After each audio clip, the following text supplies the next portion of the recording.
Merci Max de nous accueillir ici. On va parler aujourd'hui Continuous Delivery. Ça va être tourné sous un petit Rex sur la première partie et une présentation de ce qu'on a fait et une démo sur la deuxième. Je vais me présenter, je m'appelle Stan Guilleux, ça fait 4 ans que je suis à OVH. Ça fait 4 ans que je suis dans l'équipe qui s'occupe du Continuous Delivery à OVH. Et moi, c'est Richard. Je suis chez OVH que depuis l'année dernière. Et avant, je bossais pour Orange et pareil sur des problématiques d'industrialisation CI/CD.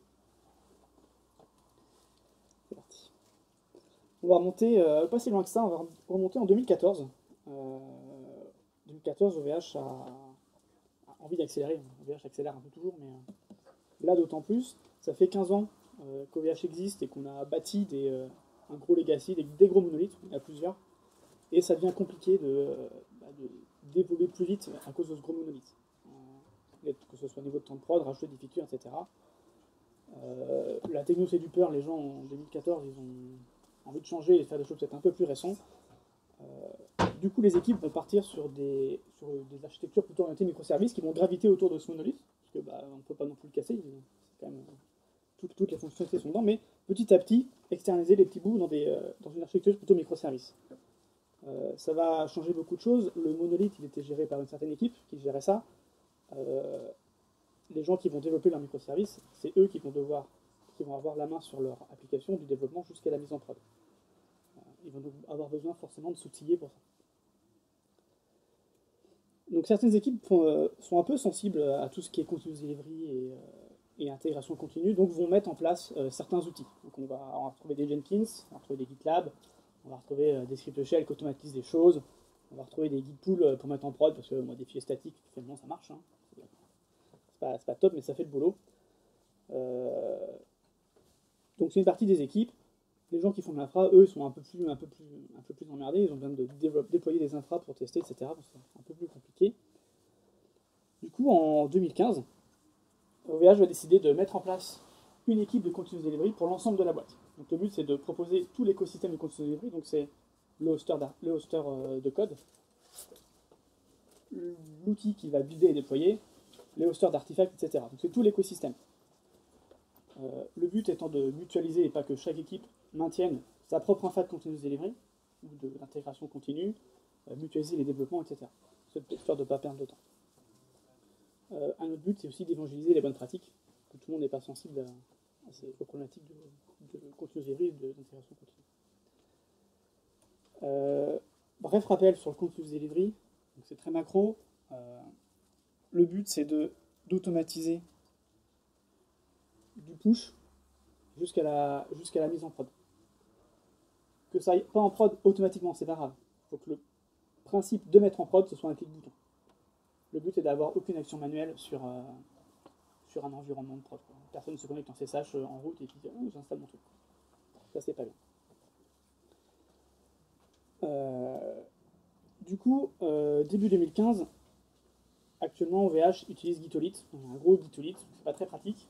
Pull request, c'est des est-ce que tu peux revoir ma branche? C'est un mail qui est envoyé sur une mailing list, donc c'est pas. Notre traçabilité, c'est quand même pas top. Au moins, c'est tracé, mais c'est pas top. Le choix a été fait de partir sur Stash, qui est devenu Bitbucket après. Donc, c'est une solution d'Atlassian.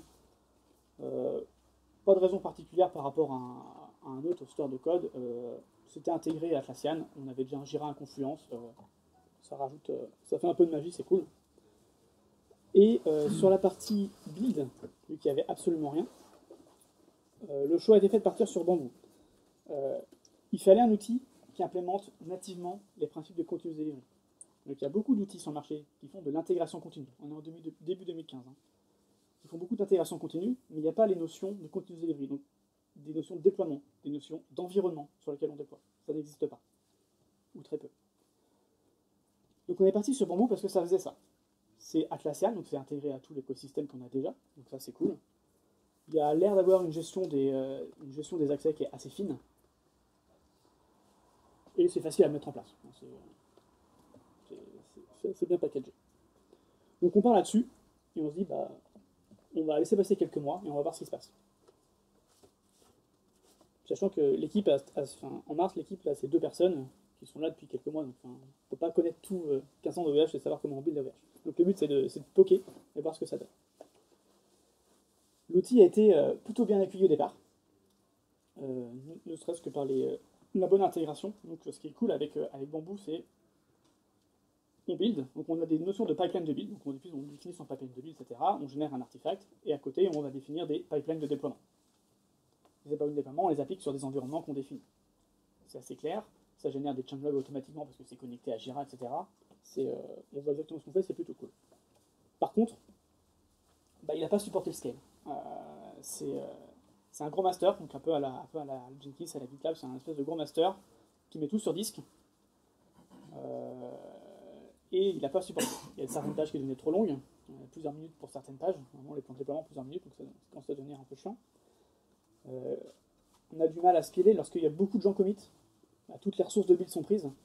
Bamboo a un système de build, enfin, c'est ça qui fait le licensing de Bamboo, tu payes pour un certain nombre d'agents que tu peux avoir. Du coup, tu es assez vite limité et tu as une limite max à 100 que tu ne peux pas dépasser.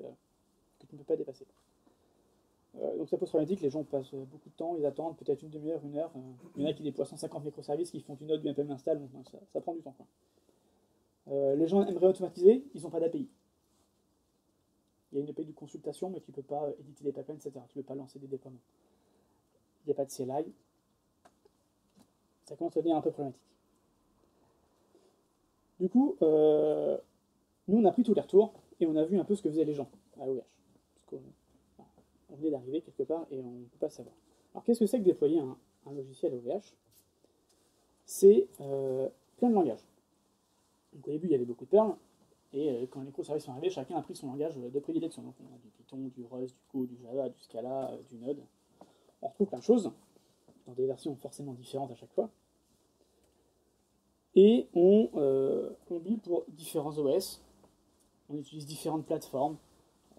On va déployer sur des VM, on va déployer sur du conteneur, on va se connecter à des Kafka, des RabbitMQ, etc. Donc il y a tout un écosystème pour le déploiement, mais aussi finalement pour tester ce qu'on est en train de déployer, qui est complexe. Donc on a pris les besoins. Qu'est-ce qu'on a besoin finalement? Bamboo fait pas l'affaire. On s'est dit qu'est-ce qu'on va avoir besoin sur notre outil. Tu me laisses pas monter la suite? Ah, c'est toi? Oh, j'étais parti. Ah oui, je t'arrête avant ça. Bon, c'est comme tu veux. Donc effectivement, là, Steven vous adressait un peu toute la situation début 2015, enfin début, en tout cas 2015. J'étais pas là, donc je me souviens pas. Et donc il y a plein de langages, il y a déjà des softs bien connus de CI/CD aujourd'hui qui ne matchent pas les besoins. Donc on se dit ok, on remet à plat déjà qu'est-ce qu'on veut, c'est quoi nos besoins. Donc déjà on a besoin que l'outil soit flexible. Alors pourquoi il faut qu'il soit flexible? Parce qu'on veut modéliser des workflows complexes. On veut, comme ça existe dans d'autres outils, comme ça existait dans Bamboo, avoir des notions de pipeline. Donc ça, c'est ce qu'on voit souvent dans les outils, même aujourd'hui, pipeline, stage et job. On veut pouvoir mettre des conditions, on veut pouvoir dire, ok, l'étape de production, elle s'exécute que quand c'est un commit sur master qui passe, ce genre de choses. On veut mettre des permissions. On ne veut pas forcément que toutes les personnes sur le projet aient le droit en cas d'action manuelle, de cliquer pour mettre en prod. On veut les notions de déploiement que certains outils n'avaient pas, et tant qu'à faire des notifications, en fonction des statuts de build, etc., pouvoir informer les gens. Et dernière notion super importante, on veut pouvoir factoriser. On veut créer une seule manière. Si on doit déployer sur deux infrastructures, une de prod, une de dev, une de pré-prod, peu importe, on veut le faire d'une seule façon, qui est toujours la même, et on ne veut pas réécrire deux fois le script, deux fois le pipeline qui gère ça. Donc cette notion de factorisation était très importante. On veut que ce soit extensible. Alors, si c'est un nouvel outil qu'on fait, forcément, il ne va pas, dès le départ, matcher tous les écosystèmes, tous les langages qu'on a vus tout à l'heure. Donc on veut par contre que ce soit facile de les rajouter. Donc il y a toute une notion de plugin et d'intégration qui va venir se greffer autour de l'outil qu'on souhaite pour gérer ça. On veut qu'il soit élastique. Alors là, c'est pour répondre au problème de temps d'attente, qui était un des problèmes importants suite au test de Bamboo. On veut éviter la consommation de ressources inutiles. Souvent, on voit des outils où on a des slaves qui sont prêts à exécuter des jobs. Bon, c'est des slaves qui tournent, et puis quand ils sont là, qu'ils sont libres, bah, hop, ils peuvent exécuter, et puis bah, quand il n'y a plus de place, il n'y a plus de place. C'est pas à la demande. Donc nous, on veut éviter la consommation de ressources inutiles, et puis tant qu'à faire, que quand il y ait de la demande, eh ben, on ait de la ressource qui arrive automatiquement. Et on veut des environnements personnalisables. Donc des environnements personnalisables, c'est-à-dire que la personne qui va vouloir faire donc on avait du Go, ou du Java, ou du Python, ou peu importe, il ne faut pas qu'on lui donne un slave qui sait faire du Java 1.8, je ne me souviens plus des versions de Java. Non, il faut qu'elle puisse, on est à la 11, si elle veut tester la 11, il faut qu'elle puisse rapidement avoir un environnement qui sait faire du Java 11. 1.11. Et dernier point, dernier des 4 points super importants, on veut que ce soit self-service. En tant que membre de l'équipe Continuous Delivery, notre métier, notre rôle, c'est d'aider les gens à améliorer leur process de Continuous Delivery, à maintenir ces outils-là, mais c'est jamais d'aller créer leur pipeline, d'aller leur donner des droits pour accéder à des groupes, ce genre de choses. Ça, il faut qu'ils puissent le faire eux-mêmes. Donc ça, c'était les 4 points importants. Et puis il y a d'autres petits points qui nous intéressent. Donc il faut que ce soit hautement disponible. Donc il n'est pas question qu'on ait un outil qui stocke sur du file system qu'on ne puisse pas répliquer facilement et ou alors qu'on doive couper si jamais on le met à jour. On veut avoir une API REST et une ligne de commande. De la même façon, si on veut rajouter des features qui n'existent pas, qu'on puisse le faire à travers ces API-là. Qu'on puisse automatiser des choses aussi par-dessus l'outil. Donc je l'ai déjà dit, on veut à tout niveau faciliter la factorisation et on veut pouvoir le hoster chez nous aussi également et pas chez d'autres providers de cloud. Donc là, quelle solution CI/CD existe? Eh ben, on en a déjà testé. Donc Jenkins, pour les points que je viens de lister, bah, il ne matche pas. Bamboo, ça ne le faisait pas. GitLab, à l'époque, ne le faisait pas. Et même aujourd'hui, en fait, sur les notions de toutes les intégrations, tous les besoins qu'on a, en fait, ne matchent pas forcément. Donc est-ce que la solution, c'était de créer un nouvel outil? Bah, c'est le choix qu'on a fait, du coup, à l'époque. Cet outil s'appelle CDS. Donc c'est un outil qui est open source, vous pouvez le trouver sur GitHub. Dans CDS, par rapport à d'autres outils, là je vais vous présenter du coup le côté flexibilité, donc les différentes notions qui existent dans CDS. Par rapport à d'autres outils, on a rajouté quelque chose qui est la notion d'un workflow. Donc un workflow dans CDS, ça se présente de cette façon-là. Donc là, typiquement, je suis sur une application que je vais vouloir construire, tester dans 2 environnements différents, au Canada et en Europe, et déployer au Canada et en Europe. Ici, ce qu'on voit dans la petite boîte, c'est un pipeline. Donc un workflow, ce qu'on pense, c'est un enchaînement de différents pipelines. Tout à l'heure, on va rentrer dans le pipeline, vous verrez ce qu'il y a à l'intérieur. Ici, les pipelines, on voit que ce sont, alors on ne voit pas directement ici, mais ce sont 2 pipelines de test et de déploiement qui sont identiques pour le déploiement et le test. Donc on a une notion de factorisation qu'on voit directement ici, c'est qu'on a le même pipeline pour tester, le même pipeline pour déployer. On va variabiliser à l'aide d'un petit contexte d'exécution l'environnement en fait cible sur lequel on va tester ou déployer. Donc dans un workflow, on va composer comme ça avec des pipelines en rajoutant du contexte sur ces pipelines. Donc le contexte, ça va être une application ou une notion d'environnement. La notion d'environnement, elle va porter des variables, une URL par exemple sur l'environnement de test, etc. La notion d'application va pouvoir porter un repository par exemple. Le lien avec un repository sur Stash du coup, sur GitHub, etc. Donc si on rentre dans la petite boîte de build, là, dans le pipeline de build, on voit à quoi ça ressemble. Donc dans un pipeline, on a d'abord les stages, donc un stage, 2 stages ici, et des jobs à l'intérieur. Chaque job s'exécute dans un environnement qui est éphémère, en fait, qui est juste là pour la vie du job.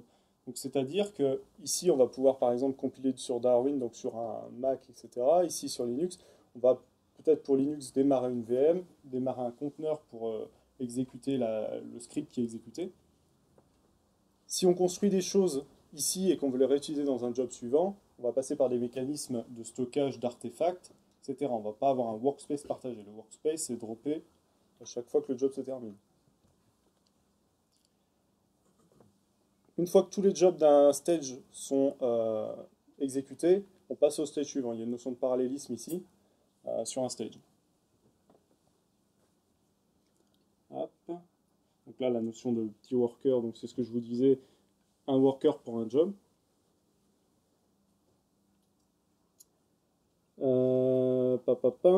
Sur les pipelines, alors tout à l'heure je vous ai dit que sur les workflows on avait des notions, on pouvait mettre au niveau du workflow une condition de je veux déployer automatiquement en production, etc. On peut aussi mettre des conditions sur les différents jobs à l'intérieur d'un pipeline. Souvent on ne voit pas la différence en l'intérêt de ce genre de choses. Nous on l'utilise sur CDS ici pour se dire ok, quand je suis pas sur master, ça ne me sert à rien de builder toutes les architectures de mes binaires. Donc on a plein de jobs qui passent comme ça ici avec en gris parce qu'ils ne sont pas exécutés. Donc vous avez cette notion de condition à la fois sur le workflow, à la fois à l'intérieur du stage. Ok. Je check si c'est pas ma partie favorite. Hop, non. Donc là, on a fait à peu près le tour. Et on a des histoires de join aussi au milieu. Vous pouvez rajouter, là c'est le petit rond pour ceux qui se posent la question. Partie extensibilité, je te laisse la présenter. C'est pas une partie, ça. On est trois d'habitude. Du coup, on a dit qu'il fallait que l'outil puisse finalement se connecter aussi à l'environnement finalement, qui est notamment utilisé à OVH pour pouvoir builder. On a besoin de déclencher des choses suite à des événements sur des queues. Donc on peut se brancher nativement à Kafka et à RabbitMQ pour déclencher des workflows à partir d'un message qui arrive sur une file. On peut se connecter à différents repos de source. Donc nous on a fait Bitbucket, on a eu des contributions, il y a des gens qui nous ont fait GitHub privé, il y a des gens qui nous ont fait GitLab. Nous on a fait Bitbucket serveur et GitHub. On a besoin de faire des choses, nous besoin de déployer sur OpenStack, donc on est, CDS est connecté à OpenStack, on s'est déployé sur VMware, etc. Donc tout ça, ça passe par des plugins. Les plugins peuvent être développés dans n'importe quel langage. Le seul prérequis, c'est de pouvoir faire du gRPC. On a voulu ça le plus ouvert possible pour que n'importe qui puisse y aller dans son langage préféré et pas forcer les gens à faire du Go. Le CDS est développé en Go. Partie élastique. Le partie élastique, on a dit tout à l'heure, c'était de pouvoir, lorsqu'il y a une forte demande de choses à builder, que le CDS puisse absorber cette charge et diminuer avoir un temps d'attente le plus réduit possible, et aussi, lorsqu'il n'y a rien à faire, ne consommer aucune ressource. Donc ça passe par un petit composant qui est la hatchery. Donc la hatchery, c'est un binaire, ça se déploie à peu près où vous voulez. Ça se connecte à l'API et ça écoute un flux événementiel. Dès qu'il y a un job qui arrive et qui doit être buildé, il passe dans ce flux, la hatchery le prend. Elle va se dire, est-ce que moi je sais faire ça? Donc elle va voir un job, elle va dire, ah tiens, c'est du Java, moi je peux faire du Java, je sais lancer un environnement d'exécution Java. Donc la hatchery, ça lance des environnements d'exécution dans lequel il va y avoir un worker CDS qui va pouvoir faire ce job. Cet environnement d'exécution, on appelle ça un worker model. Comment la hatchery va pouvoir savoir, ce job-là c'est du Java, tiens, ce job-là c'est du Node, celui-là c'est du Go. C'est Go en version 1.7, non pas 7, en 1.12 maintenant. Ça passe par de la configuration au niveau des jobs. Sur un job, CDS, on ne sait pas ce que vous faites. Ça se trouve, vous faites make build, mais derrière, on est un peu embêté, quoi. On ne sait pas ce qu'il faut comme ressources derrière. On va pouvoir ajouter ce qu'on appelle des requirements, donc des prérequis. Il va y en avoir différents types. Un type binaire. Vous dites, moi j'ai besoin de Go, je m'en fous de la version. Je veux juste avoir Go dans mon environnement. Du coup, la hatchery, lorsqu'elle va sur le job, c'est si moi je sais lancer un environnement d'exécution où il y a Go, je prends mon job et je lance. Et il y a des prérequis de type network. Est-ce que j'ai accès à telle plateforme? On utilise ça généralement pour déployer. Dans certaines plateformes qui peuvent déployer. Si j'y ai pas accès, tu n'as pas de déployer. Ça permet de créer des petits endroits où tu peux faire des déploiements. Hostname, donc est-ce que j'ai besoin que ce job s'exécute sur tel host? Parce que sur tel host, j'ai préinstallé des choses qui me sont utiles pour mon job. La notion de service. La notion de service, c'est très intéressant. CDS, ça se build et ça se déploie lui-même. Qui a déployé qui en premier? C'est Bamboo qui a déployé CDS, c'est triste. Donc on build CDS dans CDS, donc on construit des images Docker de notre hatchery, de notre engine, de notre CLI. Enfin, pas on construit la CLI, puis on se dit, ce serait quand même bien de pouvoir qu'on puisse tester CDS. Du coup, dans le prérequis service, on va dire, avant de lancer mon job, tu vas me lancer telle image Docker. Donc on dit, tiens, tu vas me lancer l'API de CDS dans CDS. Tiens, tu vas me lancer la hatchery de CDS dans CDS. Maintenant que j'ai un CDS, tiens, tu vas me lancer une base, une petite base de données. Tiens, maintenant que j'ai un CDS qui tourne dans CDS, je peux faire des choses assez cool, quoi. Du coup, je peux prendre la CLI que j'ai buildée avant, et puis je m'amuse, je crée un workflow, je le lance, et du coup, ma hatchery qui était lancée dans CDS va lancer des workers. C'est des workers qui sont lancés dans un worker, CDS dans CDS, quoi. Et du coup, on arrive à complètement lancer CDS dans CDS. Et ce qui est pratique pour n'importe quelle appli qui a besoin d'une base de données, un Redis, machin, un Kafka, un RabbitMQ, ils lancent tout leur stack applicatif et ils testent. Ça permet de tester, faire des vrais tests d'intégration de ton API. Donc ça, c'est la notion de service. On peut demander, moi je fais du Java, donc j'ai besoin de 8 Go de mémoire pour builder, parce que ma vente est gourmand. 16. Déjà la 11. J'ai besoin d'un volume, j'ai besoin d'être sur telle architecture, etc. On ne troll pas. Non, mais c'est la vérité, on pourrait sortir des stats. Non, c'est vrai qu'ils sont... ça se défend avec Node. Ouais, ça se tire un peu là-bas. Voilà. Et j'ai pas parlé de la notion de modèle. La notion de modèle, c'est le worker model, donc c'est un environnement d'exécution. Les environnements d'exécution sont enregistrés dans CDS. On a parlé tout à l'heure de self-service. Vous êtes une nouvelle équipe, vous buildez votre truc, votre application, nous on ne sait pas ce que vous avez besoin. On ne sait pas si vous faites du Node, du machin. Vous avez besoin de Node en version, je ne sais pas combien on est, 10, 12, 10. Peut-être que nous on n'a pas de worker model dans CDS 10. En fait, vous pouvez le rentrer vous-même. Vous allez dans CDS, vous dites, je déclare un nouveau worker model, ça s'appelle Node 10, c'est telle image de cas. Et du coup, vous pouvez dire dans votre job, moi je veux que ça utilise le modèle que je viens de créer. Et du coup, automatiquement, CDS spawnera votre image Docker et le worker dedans, il s'appellera votre job. On a 6 hatcheries différentes. La locale, qui n'est pas utilisée en prod, c'est juste pour du dev, ça lance sur votre machine le binaire worker et puis ça utilise le pass avec lequel vous avez lancé votre truc. On a des hatcheries Mesos Marathon, Swarm et Cube qui, elles, vont être capables de lancer des images Docker. Et des hatcheries OpenStack et vSphere qui, elles, vont lancer des VM. Et tous ces environnements d'exécution, comme on l'a dit tout à l'heure, ils sont lancés juste pour la durée du job. Après, ils sont détruits. Et on a évidemment d'autres choses dans lesquelles on ne rentrera pas spécialement dans le détail. Vous pouvez évidemment faire du VS Code à l'aide de fichiers YAML. J'espère que vous aimez le YAML. De toute façon, c'est la mode. Tout le monde fait du YAML.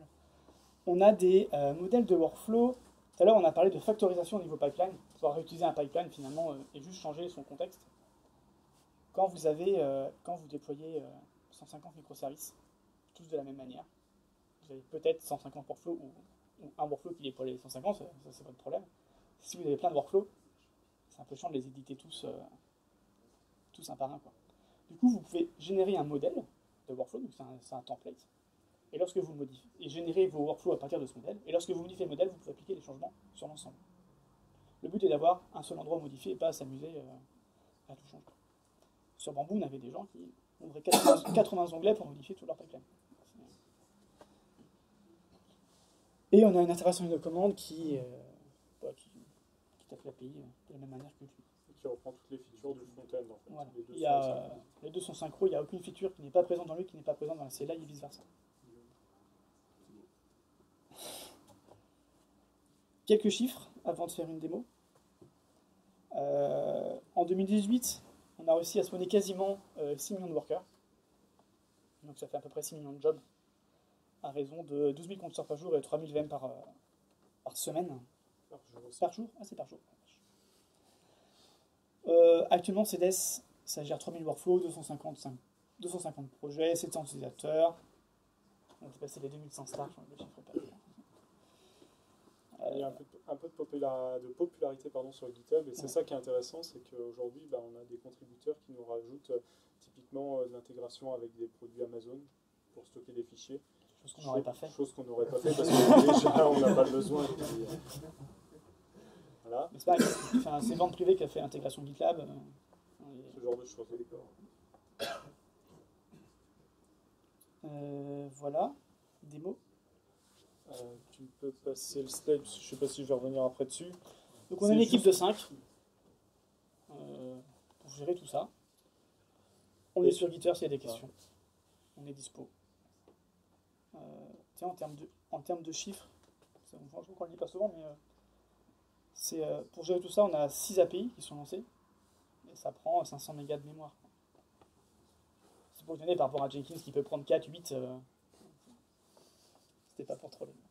On parle que des API, bien sûr. On ne parle pas le nombre de mémoire qu'on a cumulé de tous les workers à l'instant T. Surtout s'ils font tous du Java. S'ils font tous du Java, ça peut être énorme. Hein? C'est pas cher. Ça consomme l'infra.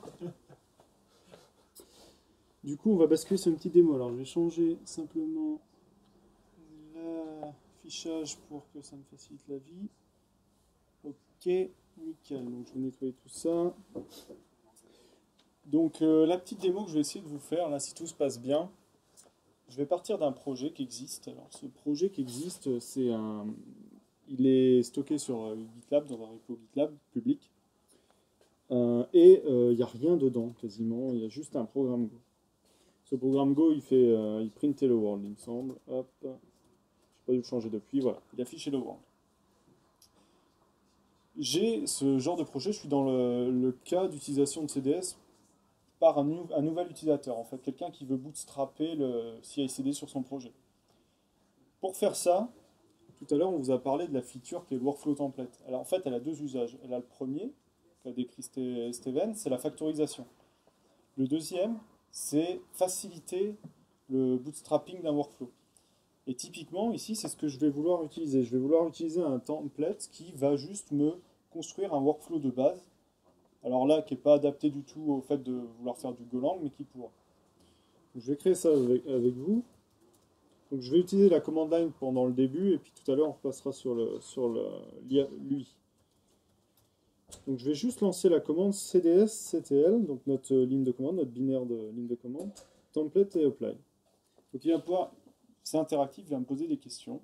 Le but du jeu étant qu'on réponde oui à chaque fois et qu'on ait le moins de choses à saisir. Donc là, c'est une démo, forcément, ça va bien marcher, j'ai rien à saisir. Donc le premier truc, c'est qu'il va me dire, ok, tu es dans un repository, est-ce que il faut que je le détecte? Est-ce que je peux m'en servir de ce truc-là? Ben, je vais dire oui. Comme j'ai cliqué et que j'ai accepté ça, en fait, il a été chercher sur CDS les projets qui existaient déjà et qui avaient une intégration GitLab. Là, je l'ai créé tout à l'heure pour gagner un peu de temps. Et il a détecté un projet qui s'appelle Demo, sur lequel il y a une intégration GitLab. Donc, est-ce que le projet rattaché à ton workflow, c'est celui-là? Bon, là, il n'y en a qu'un, donc il me propose que celui-là, je fais OK. Là, il me dit, bon, il y a deux templates qui existent, lequel tu veux utiliser? Moi, je vais utiliser celui que j'ai préparé pour la démo, c'est celui-là qui crée un squelette de workflow. Dans ce template, il y a des paramètres, dont un, c'est le repository. Pardon, là, je suis sur le nom du workflow. D'abord, le premier paramètre du template, c'est le nom du workflow. Il dit, OK, ton repository s'appelle démo, est-ce que c'est ce nom-là? Si je lui dis non, il va me proposer de saisir un nom, moi je vais dire OK. Est-ce que pour le paramètre repository, tu veux utiliser GitLab Richard Demo? Oui. Encore une fois, je peux lui dire non et saisir ce que je veux, mais là, ça me va bien. Donc là, il a terminé. Est-ce que tu veux importer tout ce que tu as généré dans CDS? Oui. Je le fais. Quand je fais ça, en fait, on voit qu'il m'a créé dans mon répertoire ici un fichier .cd, un dossier, on ne va pas le voir comme ça, pardon. Un dossier .cds qui contient plusieurs fichiers YAML. Donc c'est déjà un squelette de workflow un peu avancé, avec différentes étapes de déploiement en pré-prod et prod. Donc il y a plusieurs pipelines, et plusieurs environnements, et un workflow. Quand j'ai fait ça, CDS, lui, de son côté, a enregistré le workflow, en fait. mais je ne l'ai pas encore poussé, donc il n'a rien lancé. Comme je suis en Ascode, en fait, il s'attend à ce que un événement, un commit sur le Git, etc., trigger le workflow. Donc c'est ce que je vais faire, je vais pousser les fichiers. Hop, je vais le faire là. Je vais pousser, hop là, pardon. J'ai mis un message vachement important, hein, vous ferez pas, vachement intéressant, vous ne ferez jamais la même chose. Et je vais pouvoir, donc avec la command line, suivre aussi le statut de ce workflow. Donc il scanne pour retrouver le commit. En fait, le run du workflow qui va se lancer derrière a associé un hash de commit. Donc là, il a scanné, il l'a retrouvé. Puis il a suivi en temps réel, vous avez vu le truc avancer, les différentes étapes du workflow qui se sont déroulées. Bon, là, ça fait pas grand-chose en fait, parce que si j'allais voir le workflow, je peux aller le voir maintenant avec vous d'ailleurs. On va changer un peu. Hop, on va voir à quoi il ressemble. En fait, il fait pas grand-chose. Il y a différents pipelines qui sont générés, mais à l'intérieur, ils font du echo. Donc, echo, ce qui se passe, c'est que ça tourne, c'est un binaire qui est sur ma machine. Parfait. Alors, le workflow qu'il a généré, il est ici. Vous voyez à quoi il ressemble. Et il y a le run qui s'est déroulé ici. Donc il a fait un build, mais le build, ça fait pas grand chose. Ça m'a juste affiché building my application. Moi maintenant, je vais essayer de builder mon application Go. Donc pour ça, je vais essayer d'utiliser ce qu'on a dit tout à l'heure, un environnement d'exécution Golang. Donc je vais aller modifier... Hop là, qu'est-ce qui se passe? C'est marrant, j'ai l'impression que ça me fait le coup à chaque fois quand je reviens là-dessus. Je recopie. PowerPoint. Voilà. Donc je vais aller modifier mon pipeline de build pour qu'il fasse... Ok, ça affiche quand même le truc en fond. C'est pas grave, au moins vous voyez. Si je fais juste une petite parenthèse, les différents fichiers YAML qu'on a là, le premier, le point d'entrée en fait, c'est demo.yaml, c'est mon workflow. Dedans, vous retrouvez, c'est trop petit je pense, hein, vous me dites, et peut-être que c'est sombre, non ça va. Je retrouve dans un workflow en fait son nom, je sais qu'il a été généré à partir d'un template, et puis toute sa description de workflow. Donc je retrouve les différents nœuds, les pipelines qui sont utilisés pour ces nœuds. Je vous ai dit tout à l'heure, dans les nœuds, on va mettre un contexte. Donc là, par exemple, on va mettre l'application démo dans le contexte. Et après, il y a différents pipelines, deploy prod, avec des notions de dépendance, les depend zones, qui permettent de générer ce workflow qu'on voit plus facilement. Les dépendances, on les voit plus facilement forcément dans lui que dans un fichier plat. Et donc, quand je fais appel à un pipeline ici, build 320, en fait, la description est ici. Donc un pipeline, pareil, il a un nom, il a différents stages. Donc là, j'en ai deux, j'ai build des packages. Et il a des jobs. Ces jobs, ils ont des steps et ils font partie d'un stage. J'ai dans le contexte ici de mon nœud une application démo. Si je vais voir la description YAML de cette application, ça ressemble à ça. Donc elle a un nom.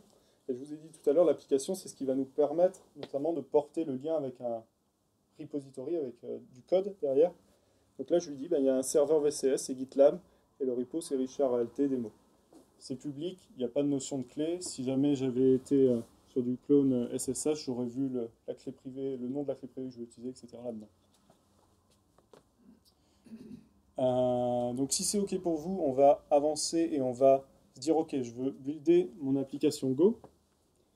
Donc pour builder une application Go, pour ceux qui ne connaissent pas, on fait ce genre de commande. Donc je dis que mon binaire de sortie s'appellera démo et je build ce qu'il y a dans le répertoire courant. Donc là, il n'y a rien dans mon répertoire courant, le job démarre, mais j'ai cloné aucun repository, donc c'est ce que je vais faire. Étant donné que j'ai dans mon contexte une application qui porte le lien avec le repository, je vais pouvoir juste utiliser quelque chose qui s'appelle checkout et lui dire checkout le repository à tel endroit. Et moi, je vais utiliser une variable qui est le workspace CDS. Donc là, je check out, j'ai mon repo Git, j'ai mes sources Go, je les build, et puis après, derrière, je peux, pour pouvoir les récupérer, utiliser une action d'upload. en lui disant bah, je veux uploader démo et je vais taguer ce fichier par rapport à la version, au numéro de build, au numéro de mon run. Donc c'est la variable CDS version. Si je lance ça comme ça, vous avez vu tout à l'heure qu'il y a différents types de hatcheries, etc., de workers possibles dans CDS. Si je lance ça comme ça, il n'y a pas de prérequis. Donc là, peu importe quel worker va essayer de le prendre, celui qui n'a pas Go par exemple, et ça ne va pas marcher. Donc ce que je vais faire, c'est que je vais ajouter un prérequis. Alors je vais ajouter un prérequis, hop, pardon, pas ici, dans mon job. Donc j'ai prérequisite normalement pour m'aider. Pourquoi la complétion ne marche pas? C'est pas drôle ça. Bon. Fallait bien qu'il y ait un truc qui ne marche pas. Prérequisite. Alors je ne le tape pas au bon endroit. Si je fais une erreur, n'hésitez pas. C'est au niveau du job. Ah, c'est bon. Ouais, je suis au bon endroit. Prérequisite. C'est dommage parce que je ne sais pas l'écrire en plus ce mot-là. Alors là, j'ai deux choix. Soit je lui dis bah, j'ai besoin d'un binaire Go, c'est ce qu'on disait tout à l'heure, je m'en fiche de la version, je veux Go. Soit je définis un modèle. Alors comme je ne vous ai pas encore montré ce que c'était que le modèle et comment il est défini, je vais juste dire que j'ai besoin d'un binaire Go. Donc là j'y vais, je peux faire ça, je peux repousser ces sources-là, et si tout se passe bien, et ben, étant donné que je n'ai pas encore créé mon modèle avec vous, là, il n'y a aucun de mes workers qui a Go, le workflow ne pourra pas s'exécuter, il va attendre. Ça, ok. Je reviens ici, je commit ces sources-là, enfin ces modifications sur mon pipeline. Hop, je réutilise les mêmes messages de commit, et je pousse.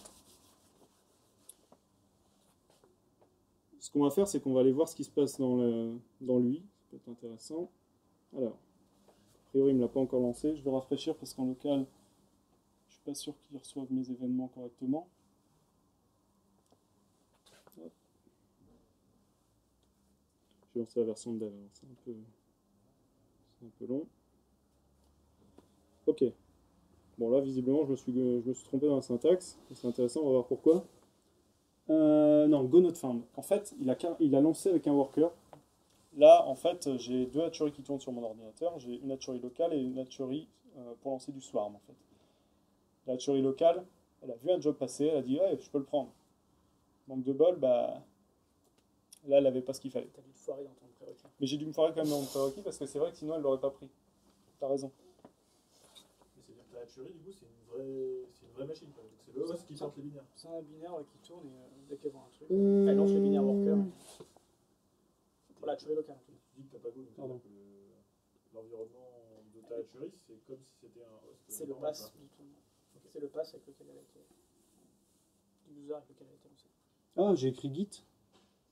Bah alors? Ah non, c'est lui qui s'est mis, donc je me suis juste trompé. Le prérequis Git s'est mis tout seul parce que j'ai utilisé Checkout en fait, qui est une application qui a besoin de Git. C'est requirement qui fait. C'est requirements, et moi j'ai écrit quoi? Prerequisite, mais oui, mais voilà. En fait, si j'avais tapé, voilà, juste les deux R, j'aurais vu directement. Mais bon, je ne l'ai pas fait. Hop, bon, je le refais avec vous rapidement. Hop.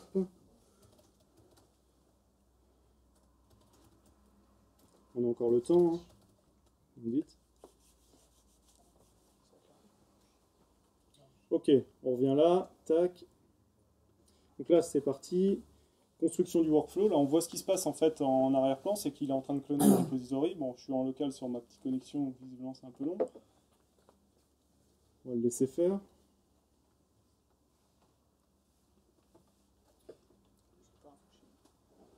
Voilà, un truc qui se passe mal.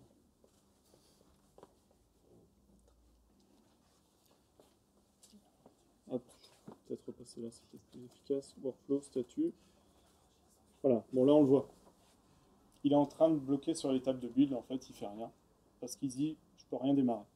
Si je reviens sur le front après, hop, on le voit qui est bleu. Si je vais dedans, il me dit job, queued, mais il n'y a rien qui peut le prendre. Donc j'ai besoin de déclarer un environnement quelque part, donc une image Docker par exemple, que je vais pouvoir utiliser pour lancer du Go. Je vais aller ici, dans Settings, je vais aller sur Worker Model, et j'en ai préparé un. Donc un Worker Model, c'est quoi? Donc déjà, je vais l'activer parce que je l'avais préparé à désactiver, c'est pour ça qu'il ne l'a pas pris. Hop. Et qu'est-ce que c'est? Donc c'est un truc qui a un nom. qui appartient à un groupe. Bon, ça, je vous passe les détails. C'est surtout un worker de type, un modèle pardon, de type Docker. Donc, on en a différents. On a de l'OpenStack, on a du vSphere, etc. C'est ce qu'on décrivait tout à l'heure. Je lui donne le nom de l'image Docker. Et en fait, il n'y a pas de magie. Quand cette image va démarrer, quand la hatchery va la démarrer, elle va lui faire exécuter une commande. Cette commande, elle télécharge le worker CDS et elle l'exécute. Donc c'est comme ça que le worker, une fois que l'image est démarrée, va pouvoir communiquer avec l'API et exécuter le job. Donc si je reviens sur mon job et que ça s'est passé tout seul, avec un peu de chance, on va voir ça, sinon il va peut-être falloir le booster un peu. Si, c'est bon, c'est parti. Donc là, le worker, quand je l'ai activé, il s'est registré auprès de l'API, il a déclaré ses capacités, etc. Et après, il a été voir ce qu'il y avait dans la queue. Il a dit, OK, il y a un job qui attend, je peux le prendre.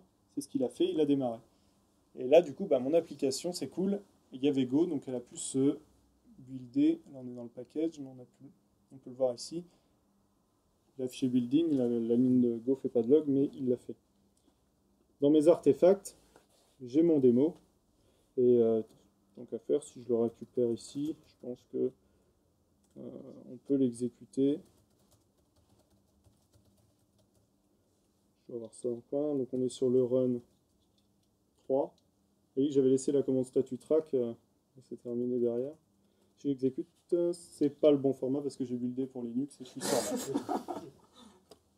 Mais il l'a généré, et ça c'est cool. Je vais peut-être pas aller plus loin. On a vu ce que c'était qu'un worker model. Là j'ai déclaré un binaire Go. J'aurais pu mettre dans mon... si j'avais eu envie ici, plutôt que de mettre binaire, j'aurais pu écrire simplement modèle et lui mettre le nom de mon modèle Golang. Là, comme ça, dans ces cas-là, je spécifie précisément que c'est cette image Docker-là que je veux. Là où, avec juste Go, je peux avoir plein de versions différentes et je ne la maîtrise pas. OK pour ça. Je pense que ça clôture un peu la phrase. Maintenant, si vous avez des questions, n'hésitez pas. Si vous voulez revenir sur les fichiers, sur les IHM, etc., dites-moi. Merci. De rien. La CLI, vous l'avez faite avec quoi du coup? En termes de langage, ouais. C'est du Go. En fait, on utilise pas mal Golang. Pourquoi? Parce que ça, déjà c'est typé, on aime bien ça, et surtout ça compile vers un binaire. Et du coup, quand il s'agit de mettre ça en prod dans une image Docker pour des API, etc., c'est très pratique. On met le binaire dedans, parfait. Et ça fait. Si tu fais un point d'app, c'est facile. Tout est plus simple. Voilà, ça c'est facile. Et puis du coup, si on veut dire à quelqu'un télécharge la command line, on ne lui fait pas installer quelconque dépendance, on lui prend le binaire pour ton architecture, donc on compile toutes les architectures, et il peut l'exécuter. Question de portabilité, du coup, qui est assez intéressante.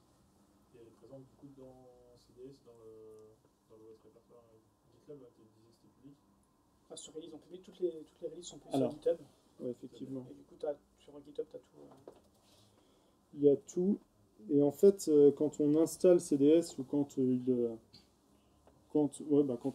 l'installe, ou même nous en interne en tout cas, on peut télécharger toutes les versions des binaires en fait depuis CDS. Il expose tous ces binaires là. Et ça sert notamment tout à l'heure quand j'ai déclaré le worker model ici. Hop.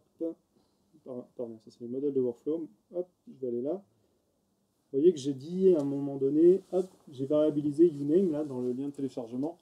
Parce qu'on peut effectivement démarrer des workers sous Linux AMD64, mais on peut démarrer des workers sur de l'ARM, sur du Darwin, sur du Windows, on fait aussi, FreeBSD, etc. Plein d'architectures, donc on va pouvoir variabiliser ça et avoir les workers pour toutes les...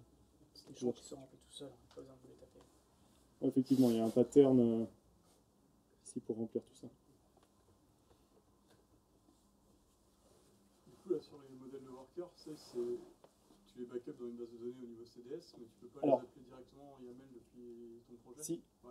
En fait, alors c'est pas intégré directement avec un repository Git aujourd'hui. Par contre, tout ce que vous avez en fait en termes de worker model, de template, etc., on peut les exporter en YAML. Okay.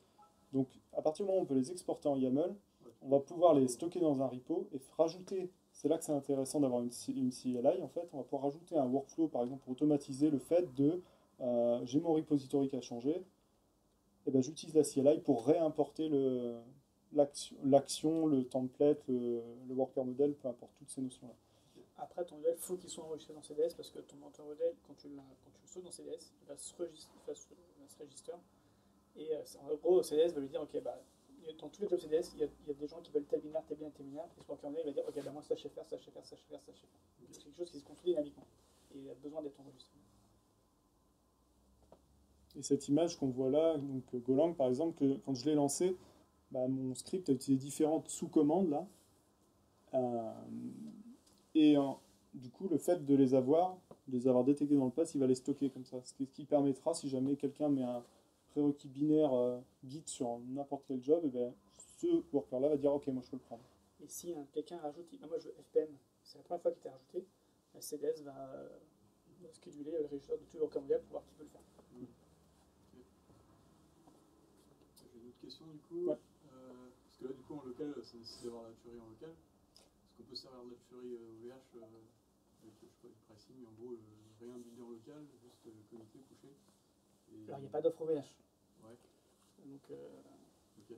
après ta tuerie, tu la mets où tu veux. Ouais, tu peux la mettre, Alors aujourd'hui, c'est pas un produit en tant que tel d'OVH, donc il n'y a pas cette notion-là.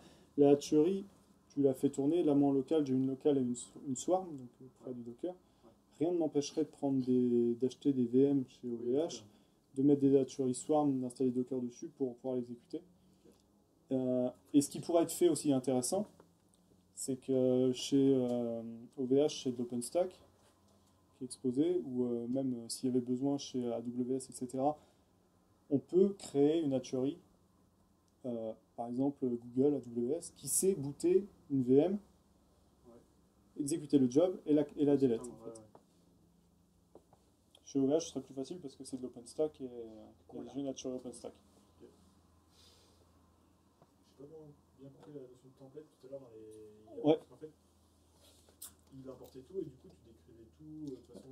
Alors, tu veux que je te montre peut-être ce que c'est qu'un template? Donc là, je vais vous montrer dans lui à quoi ça ressemble. Ben, c'est quelque chose qui a des paramètres ici. Donc, repository, on est déjà sur des notions avancées, hein, alors il ne faut pas que ça vous perde.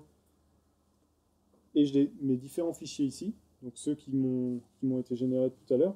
Sauf que là, il y a une petite subtilité, c'est que par exemple, si je reprends l'application, si vous vous souvenez, il y avait le nom du repo dedans. Ici, en fait, c'est juste un paramètre, c'est du templating. C'est juste un paramètre, donc c'est des fichiers à trous, en fait, qu'on va venir templater à travers le moteur d'exécution de template Go pour générer des fichiers. Et une fois qu'on a fait ça, donc c'est ce que j'ai fait tout à l'heure, et ben on a différentes instances qui vont pouvoir être listées. Si je veux, je peux aller modifier, je peux aller la mettre à jour, donc je revois les paramètres que j'avais mis, etc. Et si j'en avais eu plusieurs, ben je les mets à jour en masse. Tout ce que je vous montre là, on peut le faire pareil avec la command line, donc on peut automatiser ça. Et je peux facilement remettre à jour mes différents workflows qui avaient été générés avec les templates. Quand tu mets à jour, ça recommit sur Git ou... Alors là, non. Là, non. En fait, ça va modifier la description dans CDS. Okay. Effectivement. Quand tu fais faire un template plus du Hascode pur, en fait, il n'y a pas forcément tout ce qu'on conseille aux gens. Tu ne vas pas mettre la description de ton workflow dans Git. Pourquoi? Parce qu'en fait, c'est plus ton Git, c'est plus ton... Voilà. C'est le template surtout qui en fait, c'est le, ça, en fait. Ce que tu vas changer, c'est le template, c'est ça. C'est plus ce qu'il y a dans ton Git. Donc, il n'y a aucun intérêt de l'avoir dans ton Git, ton workflow. Si ce n'est que pour le lire, en fait. Donc, tu vas plutôt mettre dans un repository le template, sous la forme de fichier YAML, et dès qu'il est changé dans ce repo-là, eh ben, tu vas mettre à jour tous tes autres workflows automatiquement. Okay, cool. Est-ce qu'il y a d'autres questions? Je remets les pages. Et du coup, la valeur, là, c'est Go aussi? Là, c'est de l'Angular. C'est de l'Angular 7, bientôt 8. Pas mal de choses à changer pour passer en 8. Mais... surtout les libs externes.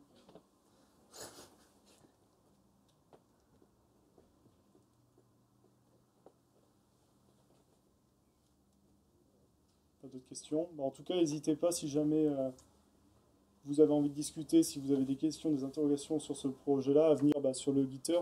J'ai fermé le truc parce que ça m'embêtait, mais sur le Gitter, vous pouvez retrouver à partir du repo, son adresse à partir du repo ici, et venir nous poser des questions sur les sujets qui vous intéressent. Merci à vous.